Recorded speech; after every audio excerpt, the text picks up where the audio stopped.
Can you really be 7 movies into a franchise and still deliver a fun watch? Let's slice into Scream 7 and find out.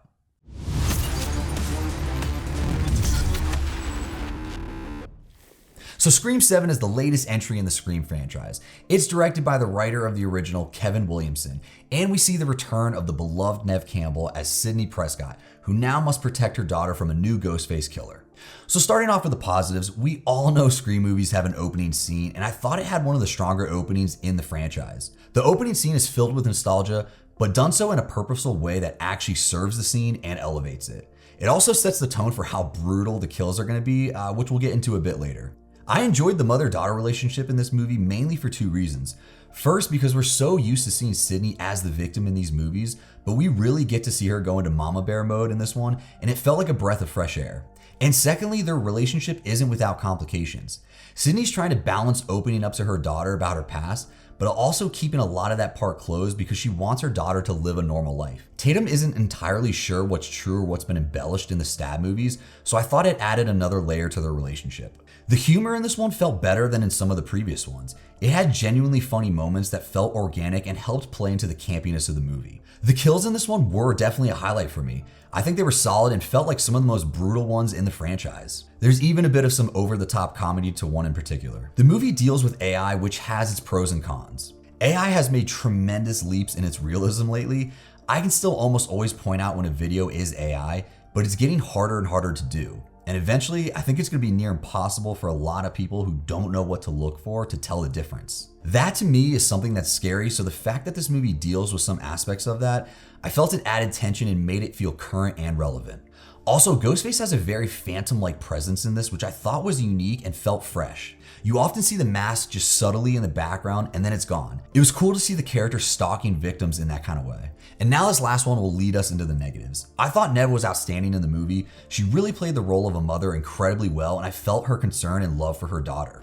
That said, she carries this movie because the rest of the cast doesn't bring much to this at all. It's not that they did a poor job, it's just that most of them are there for the sole purpose of being a body count. Part of why the original works so well is because the cast was incredible. The deaths all hold weight in that movie, and each character brings something to the movie you'd miss if they weren't in it.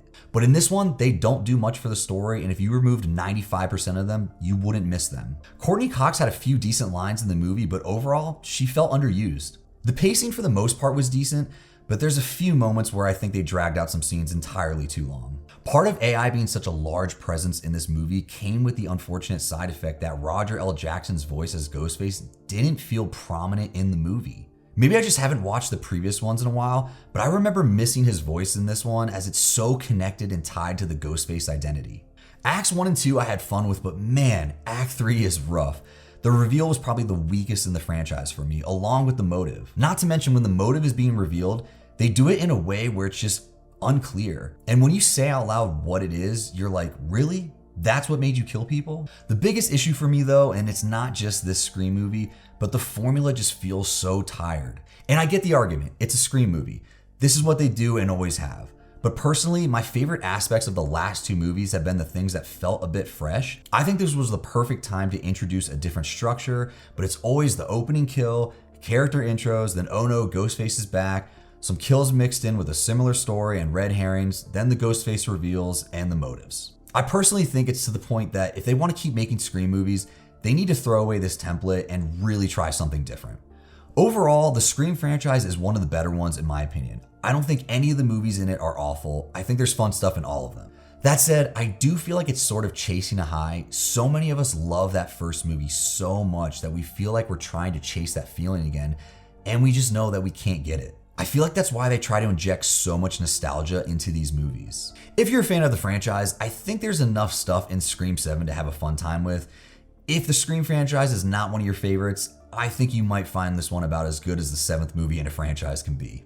Alright guys, if you enjoyed this review, please give it a like. Also hit that subscribe button, it really helps. If you guys are into physical media, especially VHS, I license horror movies and put them on VHS. You can find them on frightgasm.com. And with that, I hope you guys are continuing to get your fright on, and I'll see you in the next review.